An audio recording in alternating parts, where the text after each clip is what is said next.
Okay, we're going to now discuss this idea of the mole and the molar mass. This is your SI unit. The mole is your SI unit for quantity, and it's very important. Used a lot in chemistry and so forth.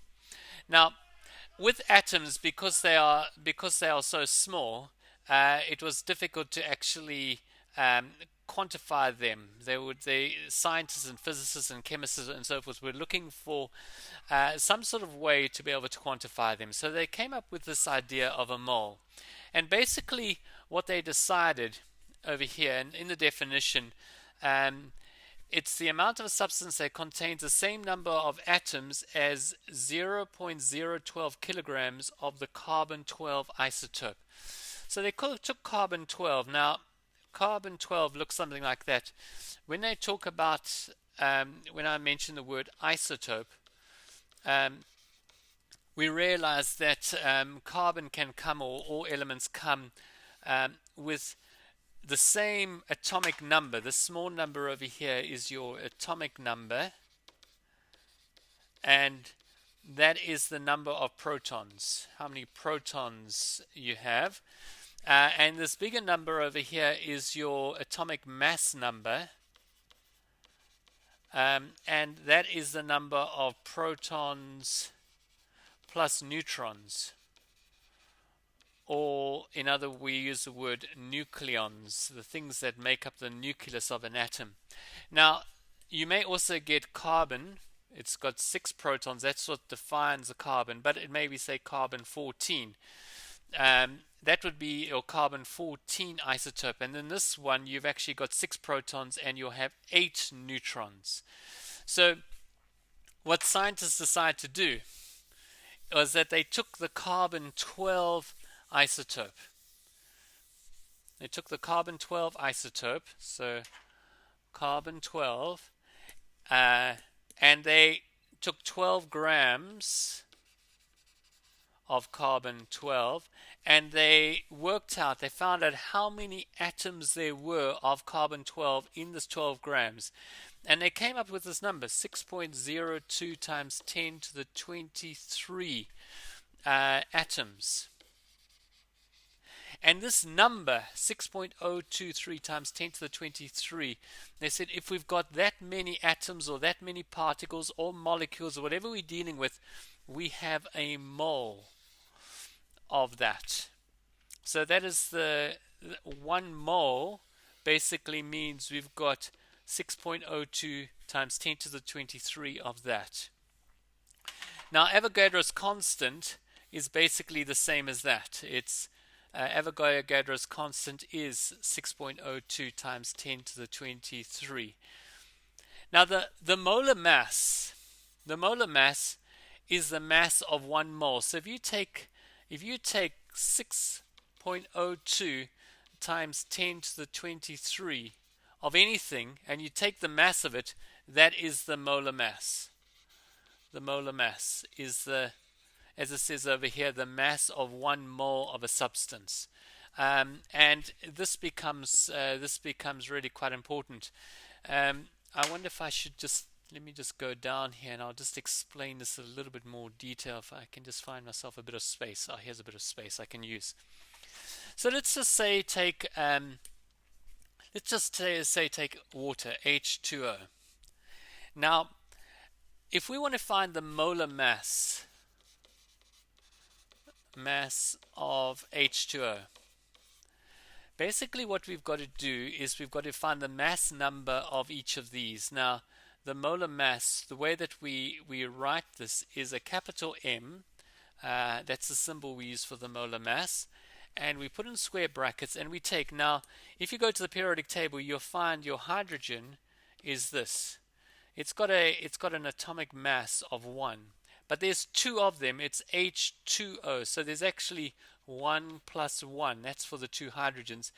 And oxygen, if you go to your periodic table, generally your most common isotope of oxygen is, it's 16. So the mass number is 16. So it would be plus 16.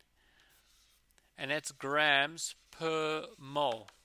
So it would actually equal 18 grams per mole. So if I measure out 18 grams of water, if I've got 18 grams of H2O, then effectively what I have, if I could count all the molecules, I have got 6.02 times 10 to the 23 molecules of H2O. All right? And to take this one step further, if in each molecule there are actually 3 atoms, aren't there? There's 3 atoms. There's 2 hydrogen and 1 oxygen. So I've actually got 3 times 6.02 times 10 to the 23, which would be 18.06 times 10 to the 23 atoms. If I've got 18 grams of H2O. Now this is a huge amount. I mean, these are big numbers, but atoms are pretty small. So we needed this large number to have an effective way of being able to quantify or deal with molecules and atoms and so forth. All right, so let's just go back. Let's make sure I just got everything here. Here we are.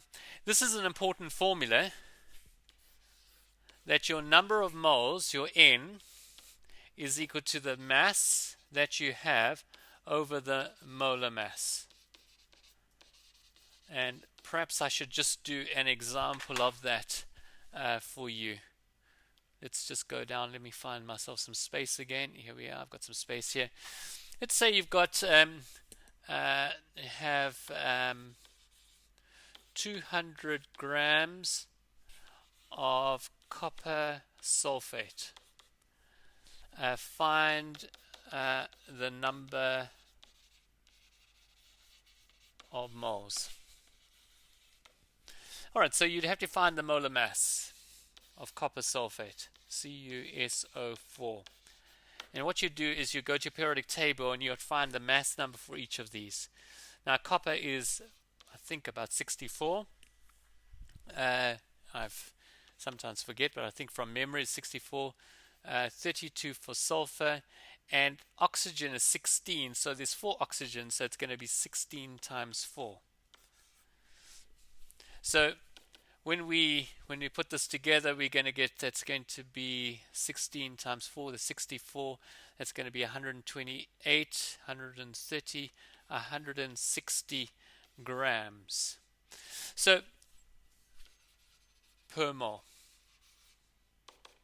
So your number of moles is given by this formula. The number of moles N is equal to the mass that you've got. We sometimes just use a small m, divided by your molar mass, which is your big M.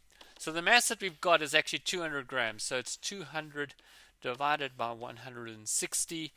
This is in grams per mole. This is in grams per mole. And this over here is in grams. We see our grams cancel, our mole comes to the top, mole to the negative 1 comes to the top, it becomes mole, and then we just divide that and you'll find the number of moles. Okay, so I hope that helps. If you have any problems, please come and see me. Thank you very much.